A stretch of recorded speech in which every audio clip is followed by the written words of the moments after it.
We choose to go to the moon in this decade and do the other things, not because they are easy, but because they are hard.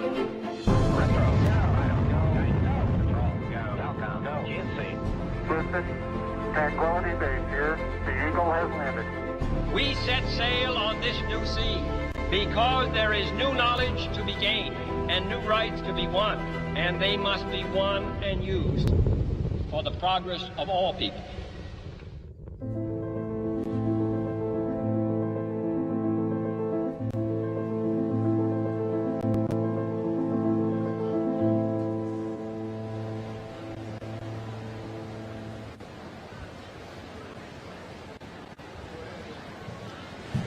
Good morning.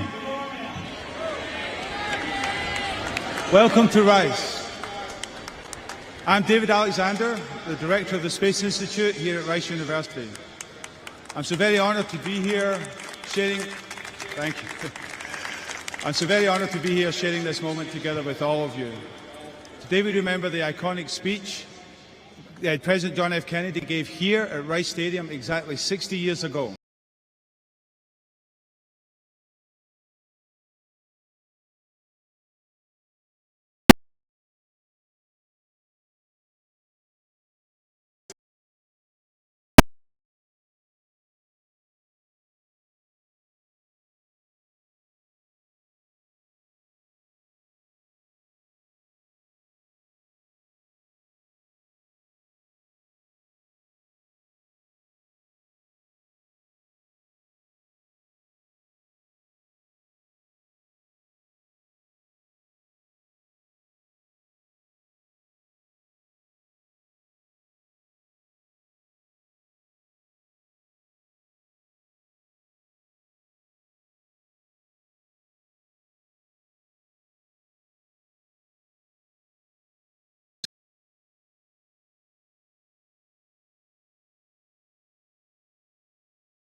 And to the public, if you haven't been to the Clear Lake area lately, I invite you to join us to learn more about human space exploration.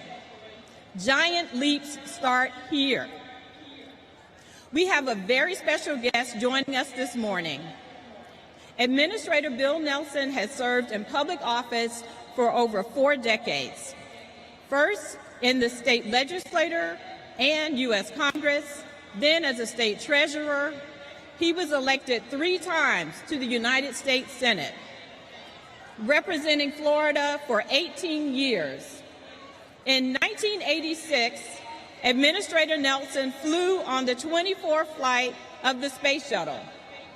The mission on Columbia orbited the Earth 98 times over 6 days. Administrator Nelson conducted 12 medical experiments, including the first American stress test in space and a cancer research experiment sponsored by university researchers. Please join me in giving a big Texas welcome to NASA Administrator Bill Nelson.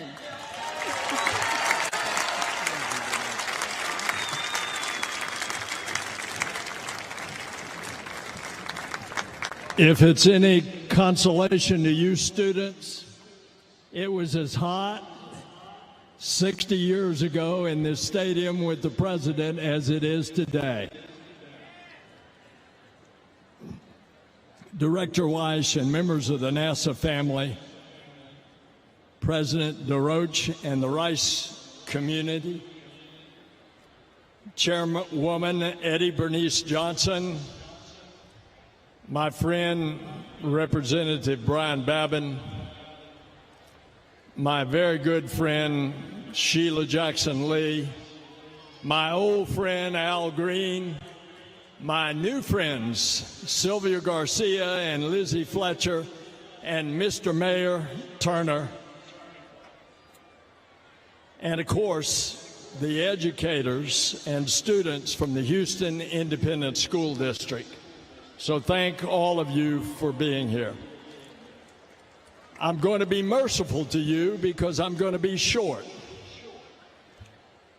Throughout America's story, there are defining days, days when minds change, hearts fill, and imaginations soar, days when visions transform the trajectory of the American story, which is our story. And one of those days happened 60 years ago. It happened in this same city, at this same stadium, in the same sweltering heat of a sunny September day. And on that day, 60 years ago, 7 famous words that you've heard repeated carried across this stadium and across the country. We choose to go to the moon. President Kennedy knew that vision would be hard, not easy. He made that clear. He said, what he said, we choose to go to the moon in this decade and do other things, not because they are easy, but because they are hard. He understood we still had to make major scientific and societal advances, but he also sensed something else, our country's can-do spirit. It's a spirit that drives us to make the impossible possible. And 60 years ago, we came together to do just that. The space program propelled to the forefront of culture and consciousness. It galvanized a historic effort that we are now the stewards of. We must never stop daring to take the next moonshot. And moonshots don't just happen in the cosmos, but also here on Earth. So it is today at the John F. Kennedy Library that President Joe Biden is taking the cancer moonshot to new heights. We can end cancer as we know it. And today in Space City, a new generation, the Artemis generation, stands ready to return humanity to the moon and then to take us further than ever before to Mars. It's not going to be easy. It's going to be hard. Some things never change, but even after 60 years, they don't change. Some nations on our planet do not engage in our mission of goodwill. But we go in peace, as President Kennedy said. And today we have invited other peoples of the earth to join us in this great international adventure. Doing what is hard and achieving what is great, that is what stirs humankind. That's what unites us. With inspiration and innovation, no Herculean effort is too large. No moonshot is beyond our reach. You've seen already the James Webb Space Telescope. It's giving humanity a new view of our universe, and we have never, ever seen that before.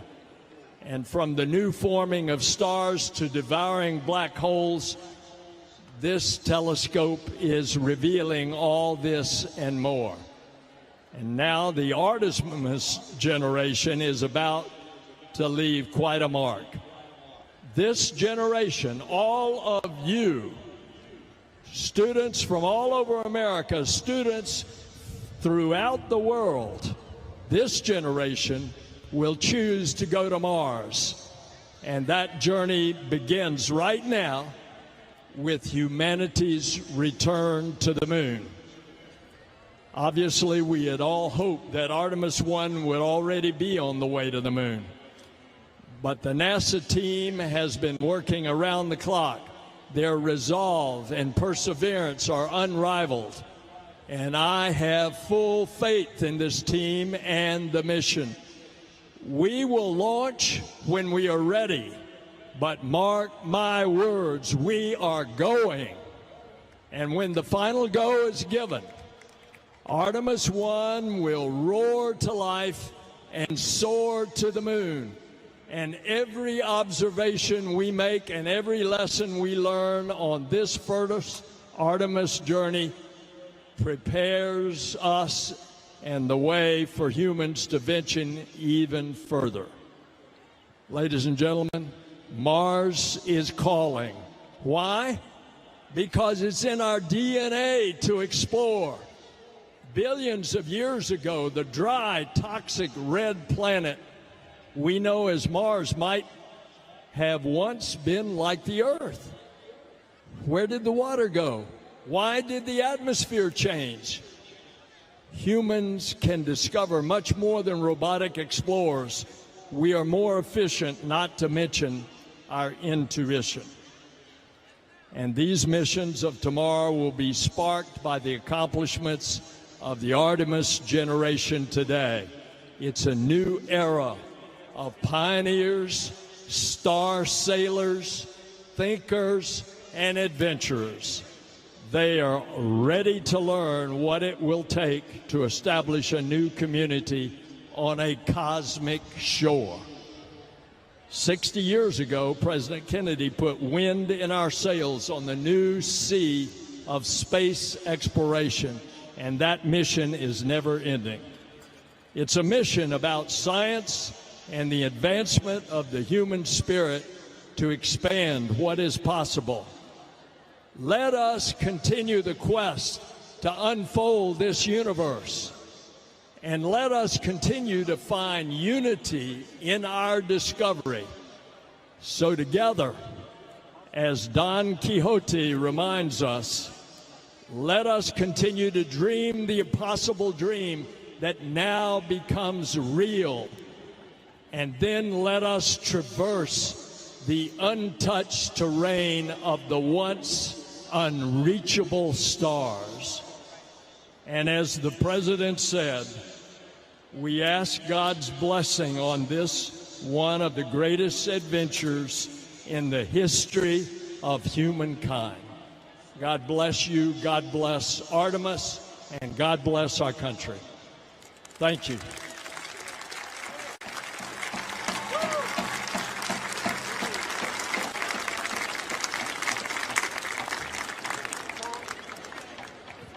Thank you, Administrator Nelson. So now we're lucky here in Texas to have representatives who are supportive of the Artemis program, the future of space exploration, and NASA's many missions. I'd now like to introduce videos from Senator John Cornyn, Senator Ted Cruz, and Congressman Randy Weber, who wish they were able to be here in person today. We will then hear from Congresswoman Eddie Bernice Johnson, Congressman Brian Babin, Congressman Al Green, Congresswoman Sylvia Garcia, Congresswoman Lizzie Fletcher, and the City of Houston's Mayor, Sylvester Turner. Thank you. Hi, I'm Texas Senator John Cornyn. It's an honor to join you all today as we celebrate the 60th anniversary of President John F. Kennedy's speech that rallied Americans to the moon. When he spoke on this incredible campus, President Kennedy described our state as a state noted for strength. I'm proud to say the same rings true today, as Texas remains home to the nation's strongest and most brilliant minds in human space exploration. 60 years later, and we've only scratched the surface of what remains to be discovered. Parents used to tell their kids to reach for the moon, but that's not the only objective anymore. Now we can also tell them to reach for Mars, because that's the next port of call on our horizon.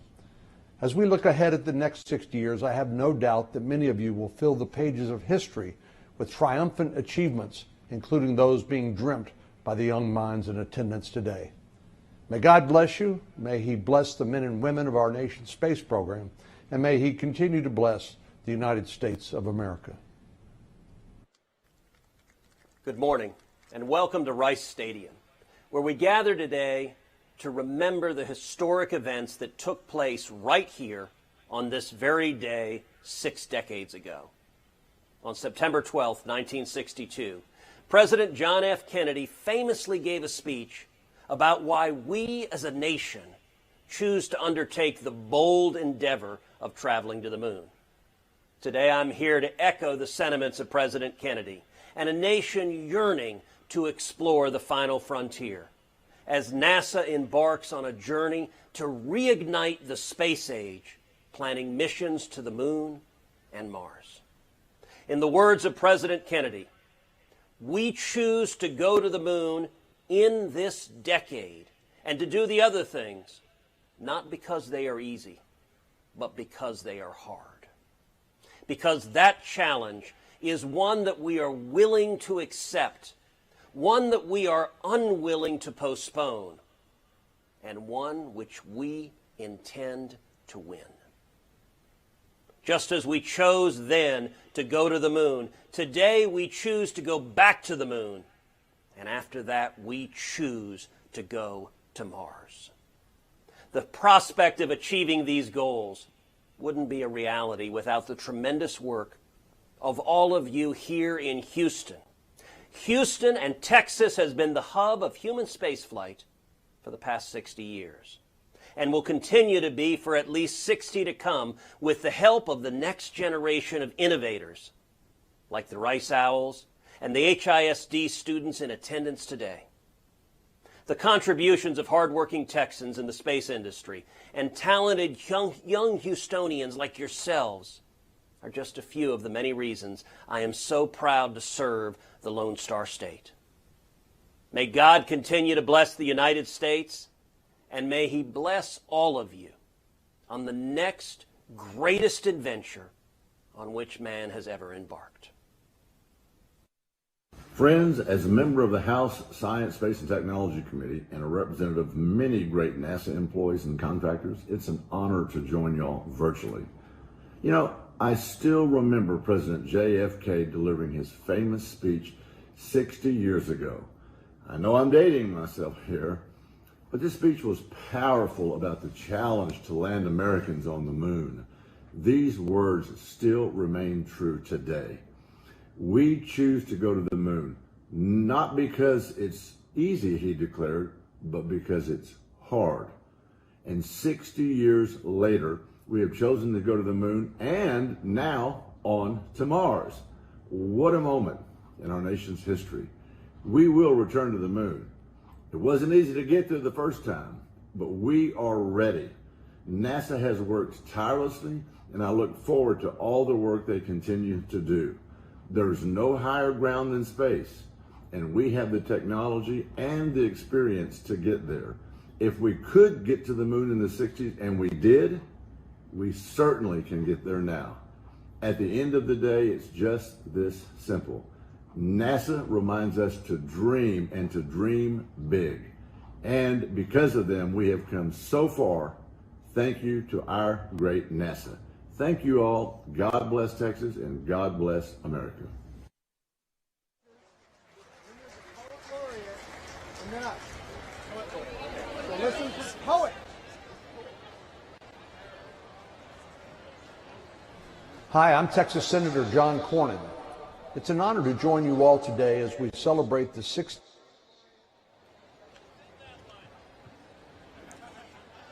I am Eddie Bernice Johnson, and I have the pleasure of chairing the Congressional Committee on Science, Space, and Technology. So this is a great day for us, and it is a real pleasure to be here to celebrate the 60th anniversary since President Kennedy spoke in this stadium. And so I want to congratulate Rice for having the foresight to work with NASA to bring us here together today. In his speech, he challenged us as a nation to accomplish what then seemed impossible, but we have. There's no better example of representation of the American people. We chose to take giant steps. We chose to know the unknown, and we chose to lead into the future. In the years since President Kennedy's speech, we have made great strides in our endeavors in space exploration. Americans now live and work on the International Space Station. Our rovers are exploring the surface of Mars. Our telescopes are peering into the depths of the universe, and so much more. And many people comment all the time about how much it costs.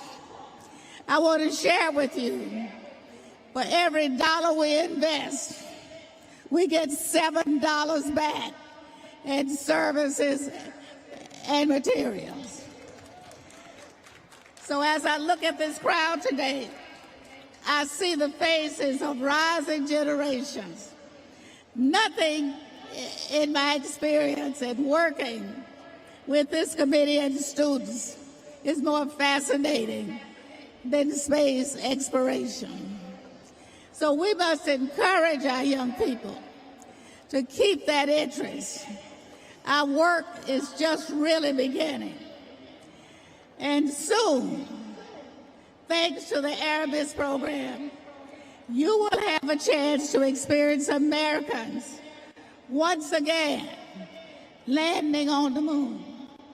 Except this time, the first woman and the first person of color will be a part that steps on the moon. I hope one day some of you students that's here today will follow in their footsteps. To everyone here, and especially to our students, whether or not you pursue a career in space exploration, I hope you keep the words spoken here 60 years ago in mind. Choose to do the hard things more often than not. Your efforts will land you where you never thought would be possible. We never dreamed that we'd reach this 60 years later, but we have. And we've gained so much from it, and there's so much more to explore. Thank you for being here to give homage to the dream of President Kennedy. Congratulations, Rice.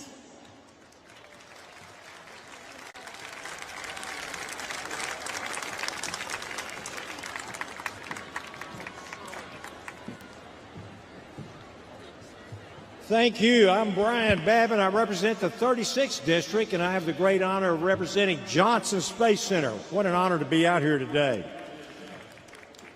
Thank you. In May of 1961, from the Speaker's rostrum in the House of Representatives, President Kennedy charged Congress with an ambitious mission to send astronauts to the moon. But to accomplish this extraordinary feat, NASA realized that they would need a new facility to spearhead human space exploration, and folks, Houston answered that call. 1 year later, President Kennedy stood right here in Rice University Stadium to proclaim this city of Houston, this state of Texas, this country of the United States was not built by those who waited and rested and wished to look behind them. Houston was given a mission, the Manned Spacecraft Center. Now NASA's Johnson Space Center in Houston would lead this country's extraordinary efforts in getting Americans to the moon. Kennedy declared, "We choose to go to the moon in this decade and to do other things, not because they are easy, but because they are hard." You've heard this many times today.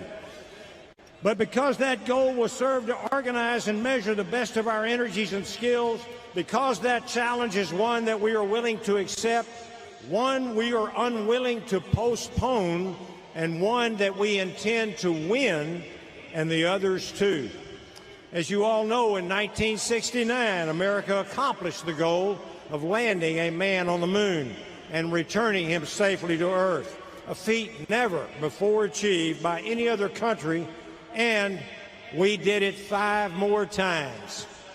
From successfully landing 12 pairs of boots on the moon and operating the historic Mission Control Center to managing the Orion spacecraft program and the International Space Station, Johnson Space Center in Houston has contributed critically essential components of the space exploration mission.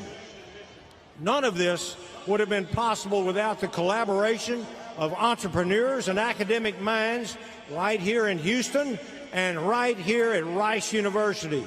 Partnerships that have built Houston into the global epicenter of space exploration.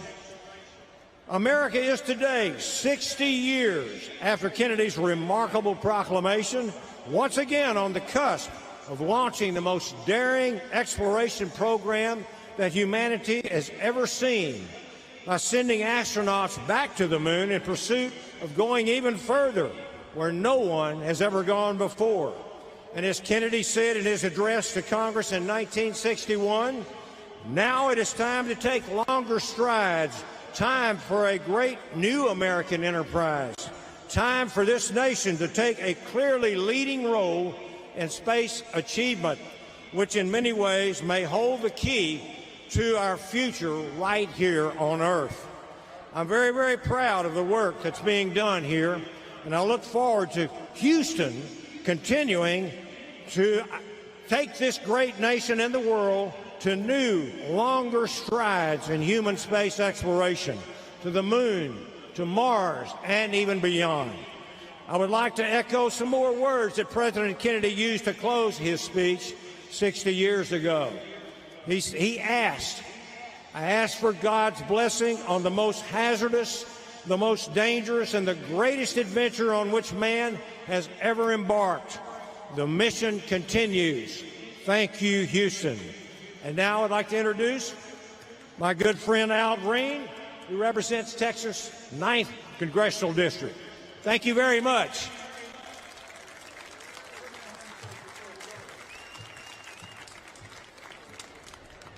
Congressman, thank you very much for your very kind and warm introduction To the students who are here today, are you ready to go back to the moon? Do you believe we can go to Mars? Would you like to go to Mars? Well, first you're going to have to listen to this speech. Friends, President Kennedy had something unique. The French call it je ne sais quoi, something very special. It was that something special that made him very special among the presidents of the United States of America. And when he gave his speech right here at Rice University, he explained to us and engendered within us a can-do, we can do it, and it must be done attitude that permeated the zeitgeist of his time. In his inaugural address, he indicated, "Let us go forth to lead the land we love, asking his blessings and help, but knowing that here on earth, God's work must truly be our own." He was a believer in getting it done by putting our hands on whatever issue was to be done and making sure that we were successful, because we are Americans. We do things, we get them done, and we will be the first to do them because we were the first to go to the moon.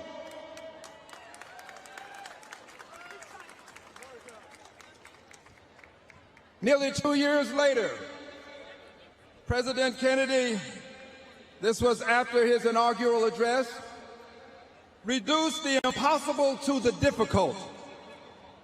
And the difficult he reduced to a matter of choice when he proclaimed that we choose to go to the moon in this decade and do the other things not because they are easy, but because they are hard. But what he said about going to the moon was something that young people across the length and breadth of this country took to heart. Young people decided that they wanted to do the difficult things. They decided to major in math and physics and engineering because they wanted to assure this country that they too believed that we could do the difficult things. These young people did these things because they were hard.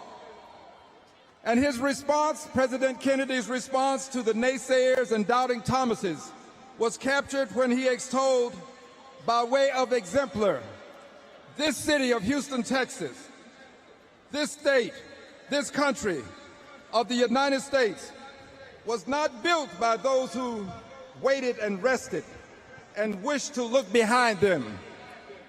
Further, he indicated the exploration of space will go ahead whether we join in it or not. No nation which expects to be the leader of other nations can expect to stay behind in the race for space. President Kennedy, the great president, the president who led us into space, led this nation to believe that although the magnificent insular, this island that we know as Earth, is our genesis, our preeminent destiny, my preeminent destiny is the stars. Are you ready to go to the stars? Let's do it. It is our preeminent destiny. God bless you. It is now my preeminent privilege and my superlative pleasure to introduce the Honorable Congresswoman Sylvia Garcia. Give her a big hand, please.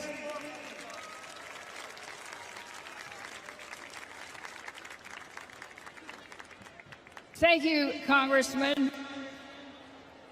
Buenos dias. Hello, everybody. Well, I was reflecting on the 60 years, and first I want to thank everybody from NASA, from the receptionists to the people who helped put people at the moon. Thank you. thank you for your leadership, your creativity, your innovation that's gotten us to the moon. Because the challenge that was made here 60 years ago would be an empty challenge if we did not have the funding, if we did not have the collaboration, if we did not have the partnerships to get it done. So thank you to the entire NASA family for doing your best in getting this done. Then I started thinking about when I was about the age of all of these students. I grew up one of 10 children in South Texas, and I'm sort of in between the NASA, the air station in Kingsville and an air station in Corpus Christi. And I remember many times seeing the jets flying.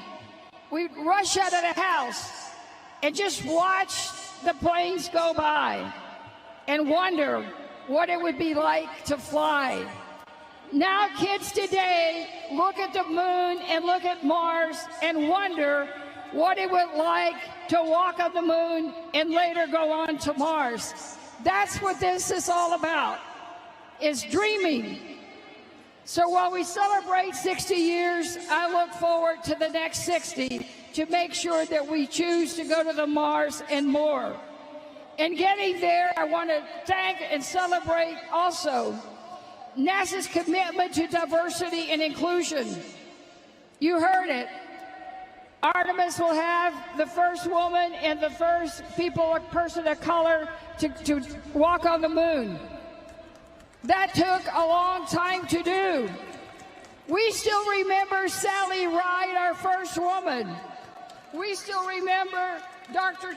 Chang Diaz, our first Latino.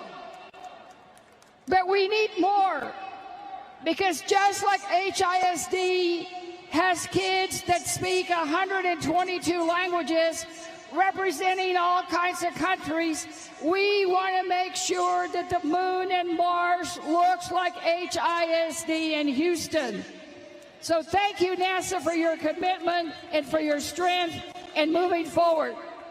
So as I look again and think about those years growing up, all my brothers played football. All my sisters were cheerleaders. I was the nerd. I was not a cheerleader. But now I'm a NASA nerd and I cheer for NASA. So all things good. So again, thank you to Rice for hosting us. Thank you to all of NASA. It is now my pleasure to introduce one of my colleagues who serves on the committee with jurisdiction over NASA and NASA funding, Lizzie Fletcher.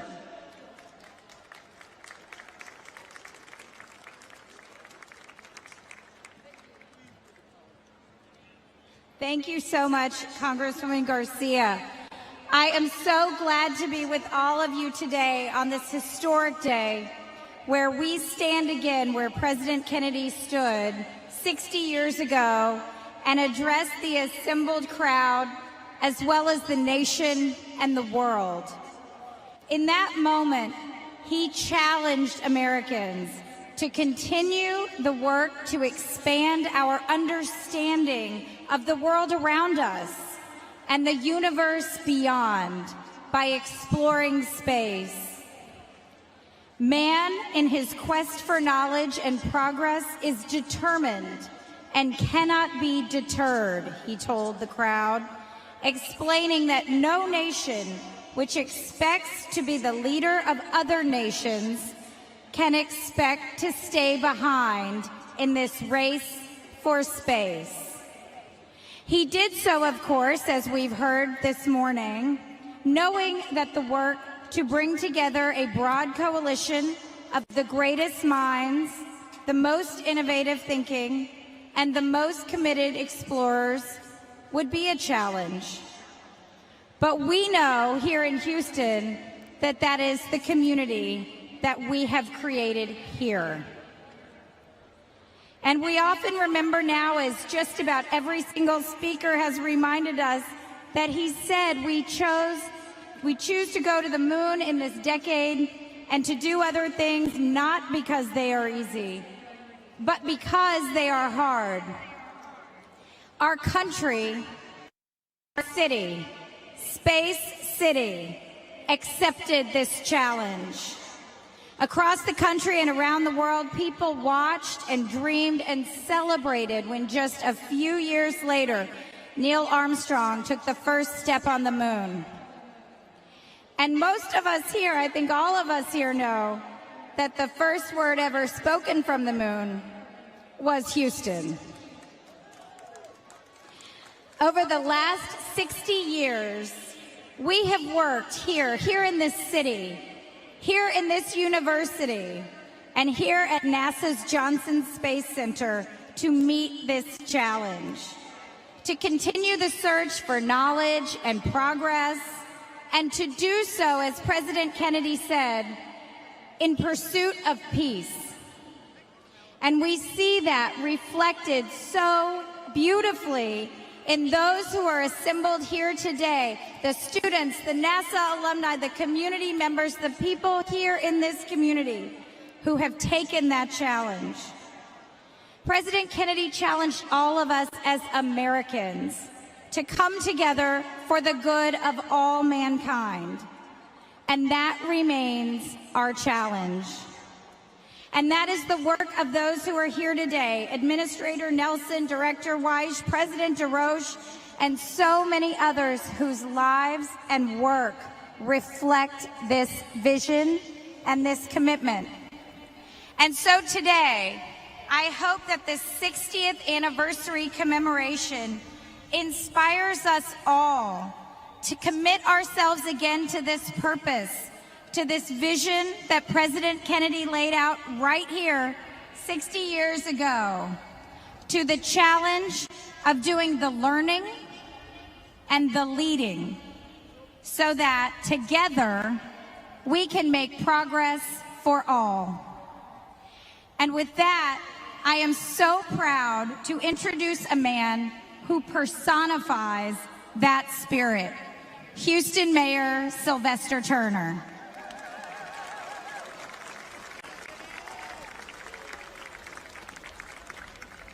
Thank you so very, very much. If you will, let me adopt everything that has already been said. Let me thank you all for being a fantastic audience. 60 years ago, President DesRoches, it was hot and steamy. Administrator Wyche, it was not easy. People were sweating. It was hot. But the very fact that you all have been here and listened to one person after another, it signifies it has not been easy. But you have chosen to be a part of this audience. And that's what Houston is all about. We endure the heat, we endure the steam, we fan, we sweat, but in the end, we make it happen. So to my council members, Councilmember Cadman, Councilmember Robinson, to NASA, to the Johnson Space Center, to Rice University, the professors and the staff, now let's move forward. This is a different city than 60 years ago.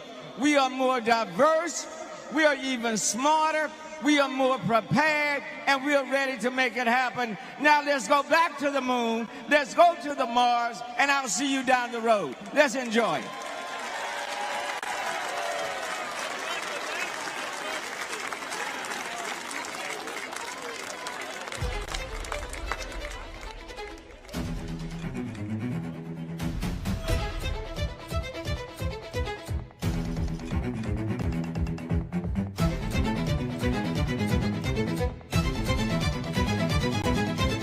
Great British explorer George Mallory, who was to die on Mount Everest, was asked why did he want to climb it.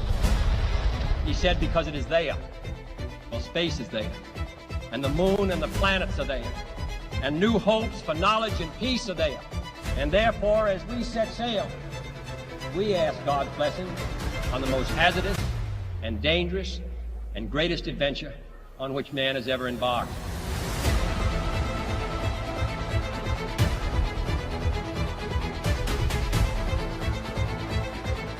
We set sail on this new sea because there is new knowledge to be gained and new rights to be won, and they must be won and used for the progress of all people.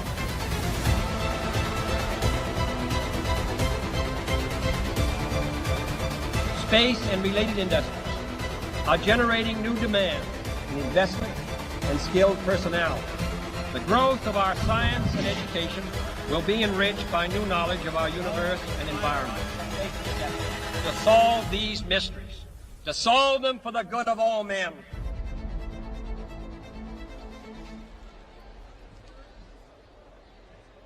Hello again. So for nearly 22 years, humans have lived and worked in space in a continuous unbroken streak to test new technologies, conduct scientific research, and learn what it takes to explore deep space at the Moon and eventually Mars. At this very moment, this work is ongoing aboard the International Space Station. Let's now travel 250 miles straight up to hear the crew of Expedition 67 reflect on this particular moment in human history. Greetings from the International Space Station to all of you at Rice Stadium in Houston. I'm NASA astronaut Kjell Lundgren, joined by my crewmates and fellow NASA astronauts Bob Hines and Jessica Watkins, as well as European Space Agency astronaut Samantha Cristoforetti. We are honored to join the 60th anniversary celebration of John F. Kennedy's historic moonshot speech. Today is a day to reflect on how far we have come and to reaffirm our commitment to the exploration of space for the benefit of all. The Apollo program was an awe-inspiring example of what we are capable of when we commit our talents and resources to a complex goal. We are proud to continue that bold tradition today with more than 2 decades of continuous presence aboard the International Space Station. The work we're doing here on station builds on the Apollo program and helps to prepare us for the next chapter in human history under the Artemis program. We'll return to the Moon, and from there, we'll prepare for human exploration of Mars. As a testbed for deep space exploration, the station is helping us learn how to keep astronauts healthy during long-duration space travel and demonstrating technologies for human and robotic exploration beyond low Earth orbit. International collaboration is what made the dream of a scientific and commercial orbital laboratory a reality. The remarkable achievements of the International Space Station are made possible by the diversity of talents and experience international partners bring to the project. With Artemis, NASA and its international partners will build on the decades of collaboration to press forward to the next frontier and land the first woman and the first person of color on the surface of the Moon. Our long-term goal has always been to send humans to Mars, and the Moon is an important step on that journey. With the experience we gained through Artemis, we will establish sustainable human transportation, habitation, infrastructure, operations, and science that enables deep space exploration. As we celebrate President Kennedy's historic speech, we are reminded that we count on the next generation to carry on the passion of exploration. We need you, the next generation of scientists, engineers, explorers, and other STEM professionals to join us in the excitement and make this dream possible. The Apollo generation laid the foundation of exploration. The Artemis program will now carry us to the Moon, Mars, and beyond.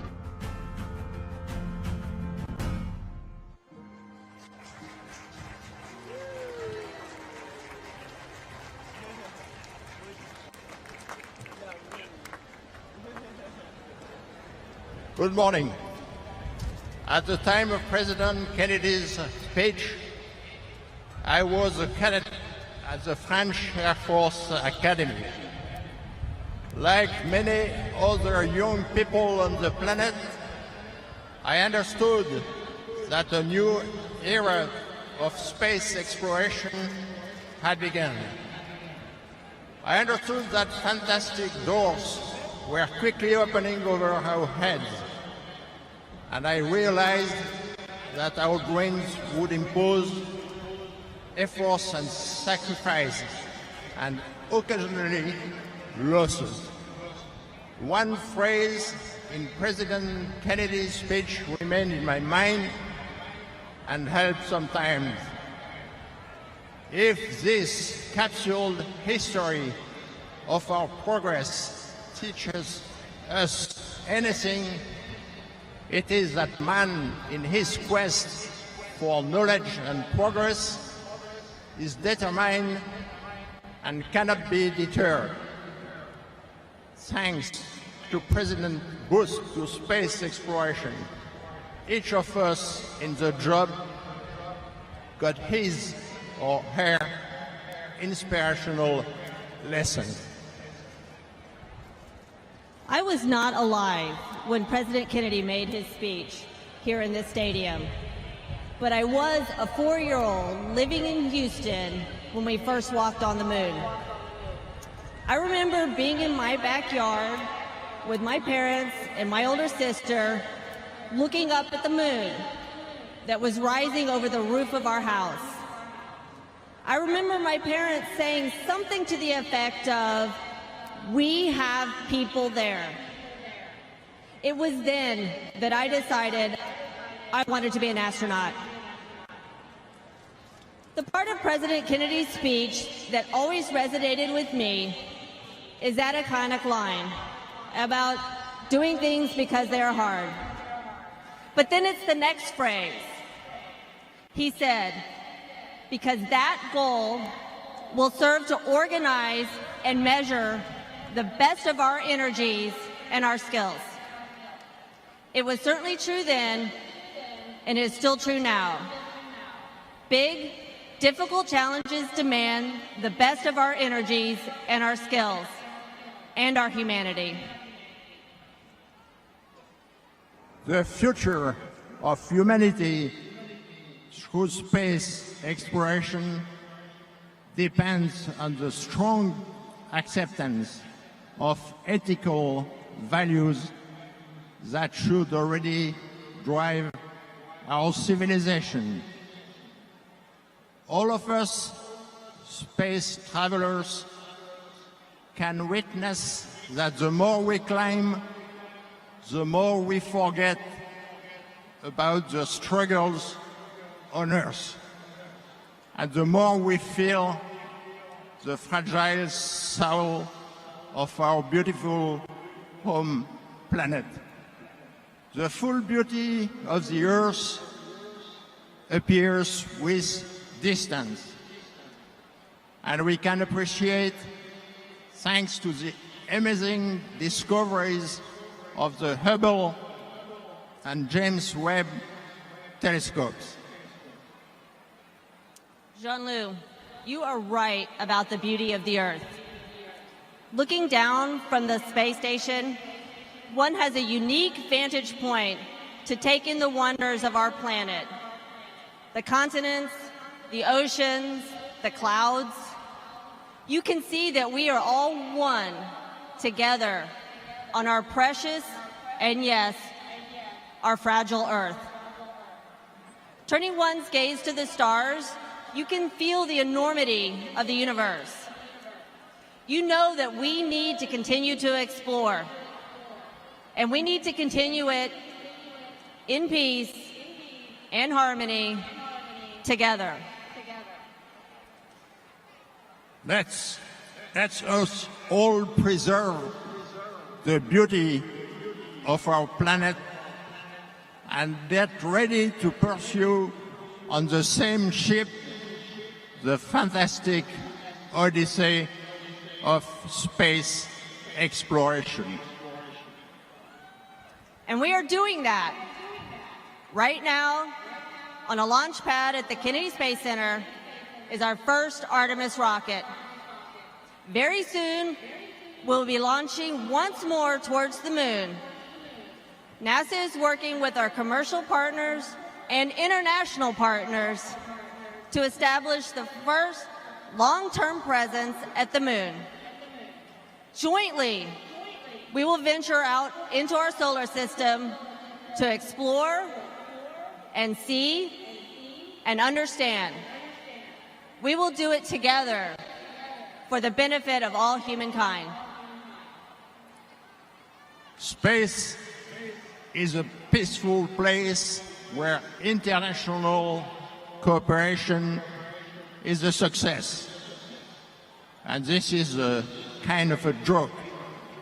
Just ask politicians why spaceships, such as their atmospheric colleagues, don't drop a flight plan before flying over so many foreign countries, sometimes not so friendly.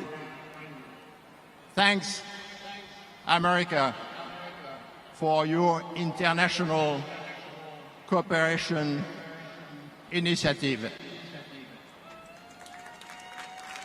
And thank you. And thanks to all our international partners who are with us on this journey. And now it is my honor to introduce our NASA Associate Administrator, Bob Cabana.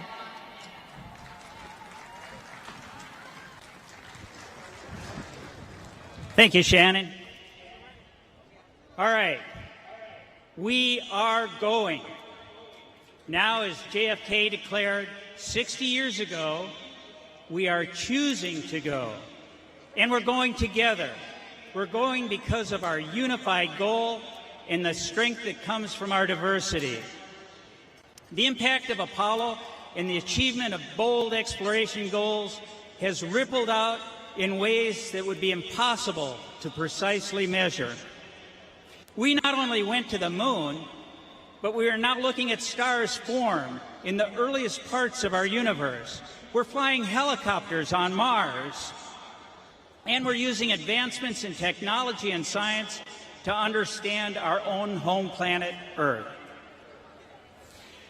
NASA has also changed. We've moved forward. We're more inclusive. We're more diverse. We have a whole generation. A few thousand of those are here with us today, and they were really smart. They moved up under the shade. Anyway, they're with us today, including our next and final speaker, the talented and accomplished Houston Youth Poet Laureate, Avalon Hogans. Now, anyone that is 21 years old or younger, for their entire life, people have been living and working aboard the International Space Station. For them, humanity as a spacefaring species is just a part of what we do.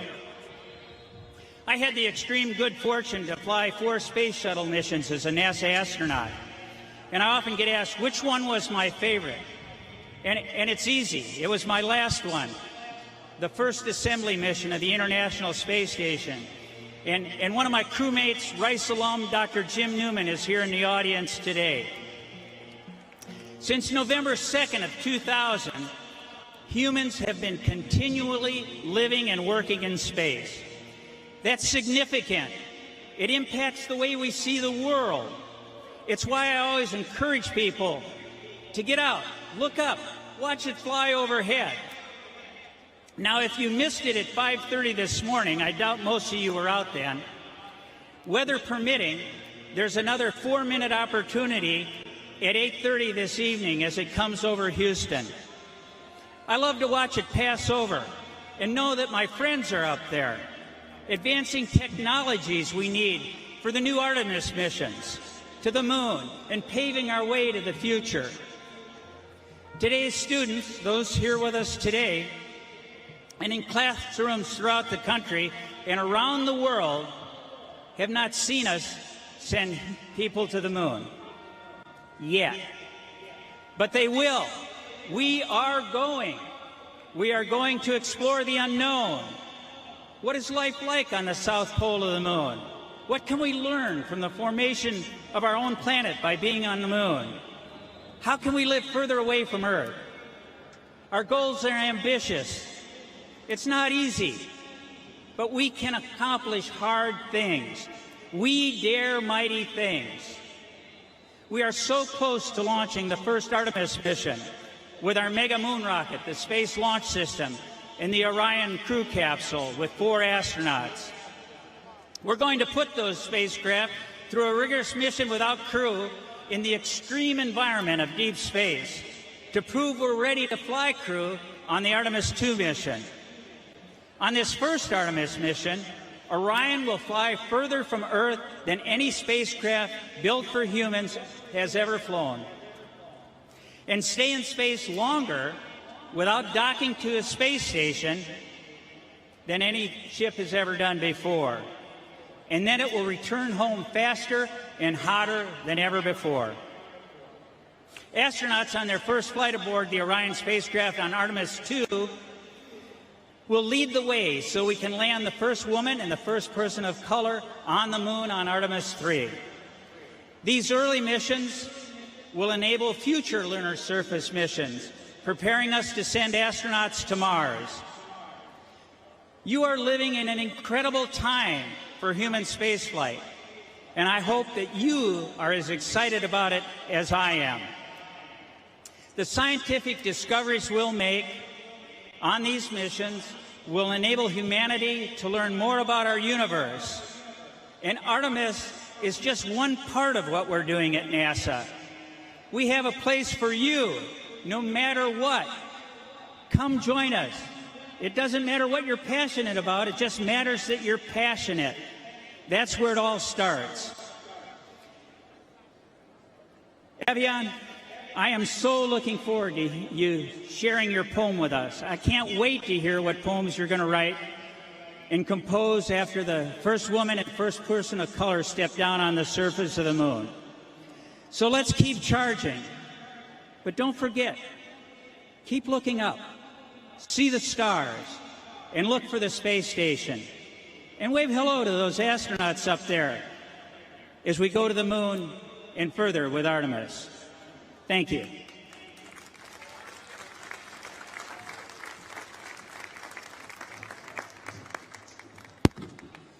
Well, thank you. I want to thank all of our speakers today. The message is loud and clear. We are going to the moon. So let us continue to encourage our present and future generation of explorers. We know that your curiosity and passion will help us to achieve the next step in space exploration, giving life and continuing the legacy of President Kennedy's word. I know of no better way to close this program than from a member of this, the Artemis generation.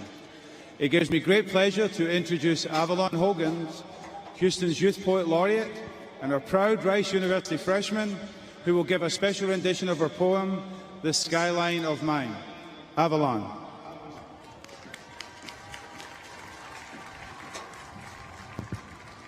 Hello, my name is Avalon Hogans.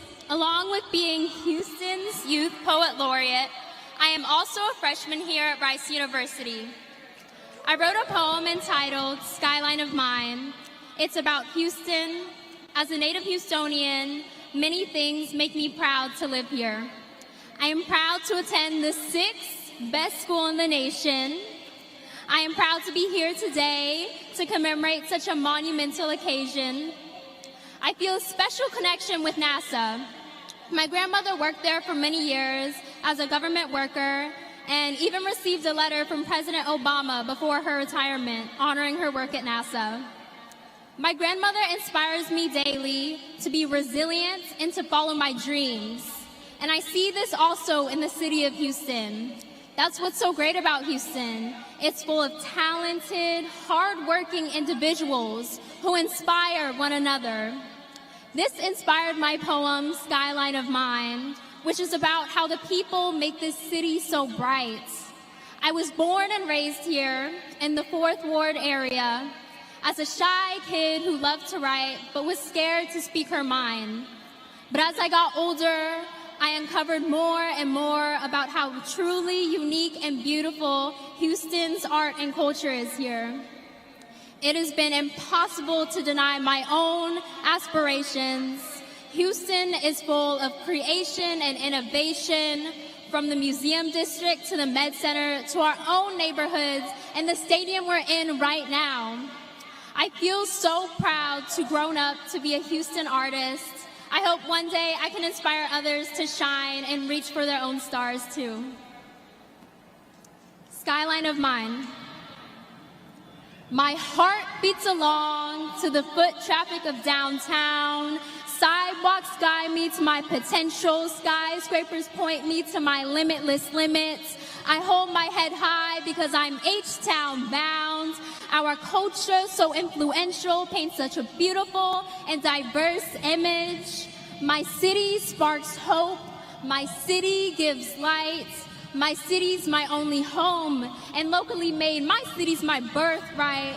I've seen fireworks out my window. I've imagined my own Afro-American dream. I've seen thunder out my window. I've watched flooded gloom drain back to gleam. Houston strong, we rebuilt our legacy. Brick by brick, we regenerated our home. The days were long and dark in Hurricane Harvey, but Houston hope doesn't drown, it floats. The days were long and dark last year when Texas snow turned to power gone. But as the freeze froze over, we huddled in closer, leaning on our community to keep us powering on. Dressed to impress, my home is the most diverse in the nation. Beyonce blessed, my home is the heart of aspiration. But the art is in the artist and the food. The singer is in the song and the author is in the book. It's the people who make this place worth praising. It's the culture that makes this place so amazing. Who says you can't see stars in the city? They're coming down the highway, they're running through the park. Who says stars don't shine as bright in the city? In Houston, Space City nickname, we can see stars in the light and in the dark. Houston, we have a problem, and our Houstonians can solve it. Home to the wisest and kindest you'll ever meet. Shout out to the first-gen students at Rice University. Growing up and living in Houston has taught me so much about having pride, and I'm so proud to live under this skylight of mine. Thank you.